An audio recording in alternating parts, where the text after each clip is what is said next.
Core values of Alan Watts. The philosopher who refused to be enlightened. Did you notice how Alan Watts never tried to become a guru, yet ended up dissolving the very idea of gurus? Do you now see why he unsettled both the religious orthodox and the modern spiritual seeker, not by rebellion, but by laughter? Alan Watts' life was not a contradiction. It was a demonstration. A demonstration that enlightenment is not an achievement, that seriousness is not wisdom, and that the ego trying to escape itself is the greatest joke of all. To understand Alan Watts, we must read his life through core values, how the world experienced him, Natal, and what quietly drove him from within, Navamsha. External core values, Natal chart, how the world experienced Alan Watts. Alan Watts did not confront society. He disarmed it. He didn't fight belief systems. He laughed them into irrelevance. Externally, he was perceived as a bridge between East and West, a spiritual entertainer rather than a priest, a philosopher who sounded suspiciously playful, a man too intelligent to be taken literally. His external core value was subtle but radical. Truth cannot survive solemnity.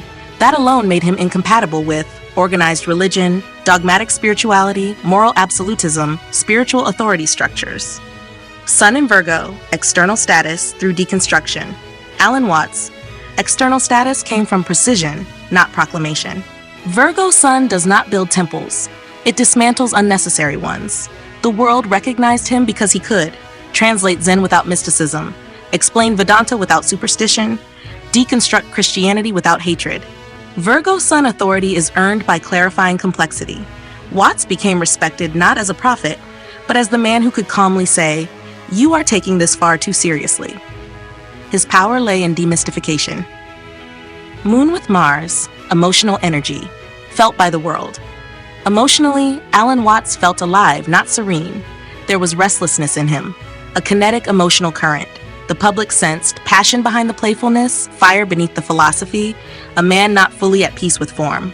This is why critics noticed his contradictions: alcohol, relationships, indulgence. But that was the point. His emotional external value was not purity. It was honesty about being human. External action Mars natal. Alan Watts acted through speech. His action was lecturing, recording talks, writing endlessly, speaking without scripts. Mars here does not fight systems. It talks them out of existence. He didn't demand followers. He dissolved the need for leaders. External cause, Rahu with Saturn. The external world pushed Watts into visibility whether he wanted it or not. Rahu made him a cultural symbol, a voice of counterculture spirituality, a public intellectual. Saturn added pressure, responsibility without reverence. He was expected to represent wisdom, yet he refused the costume. This tension defined his life. External creation, Venus in Libra natal. What Alan Watts created externally was aesthetic philosophy. He made spirituality elegant, listenable, human, enjoyable. Venus in Libra turns wisdom into art. His talks were not sermons. They were performances of understanding. This is why his recordings still circulate. They feel alive, not sacred. Internal core values. Navamsha D9. Who Alan Watts was when no one was watching. Now we enter the quiet truth, the part of Alan Watts most people never understood. Internal status, Moon in Leo. Internally, Watts needed creative dignity, not worship, not obedience, but the freedom to express insight joyfully. He was not seeking peace, he was seeking play. His inner status depended on one thing: am I being authentic or am I performing enlightenment? Whenever spirituality became rigid, he lost interest. Internal responsibility, Jupiter in Aquarius, Navamsha. Inside, Watts felt responsible to liberate thought, not regulate behavior. Jupiter here carries the role of social philosopher, systems thinker, cultural translator. He felt responsible for breaking ideas, especially sacred ones, not to destroy them, but to free people from clinging to them. Internal action, Mercury in Pisces, Navamsha. Internally, his mind operated intuitively. Insights came, in images, in metaphors, in sudden clarity. He didn't decide what to say. He allowed ideas to surface.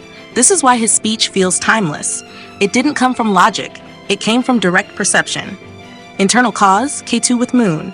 At the deepest level, Watts was driven by detachment from emotional seriousness. K2 dissolves attachment to identity. He was not interested in being a saint, a teacher, a moral example.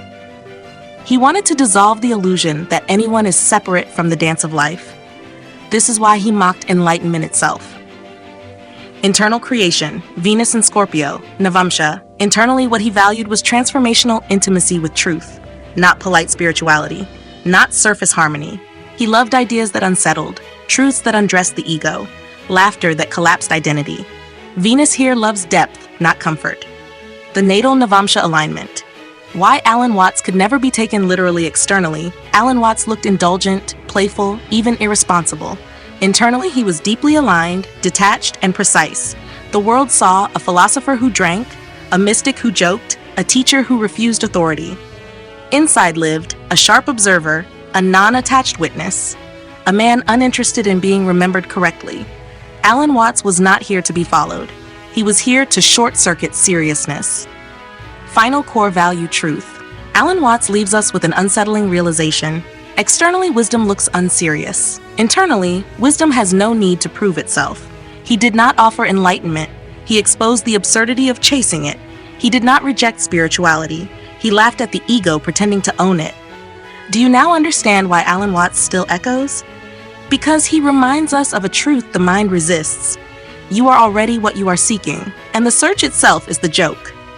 I shall see you in the next core value analysis of another mind that refused to behave.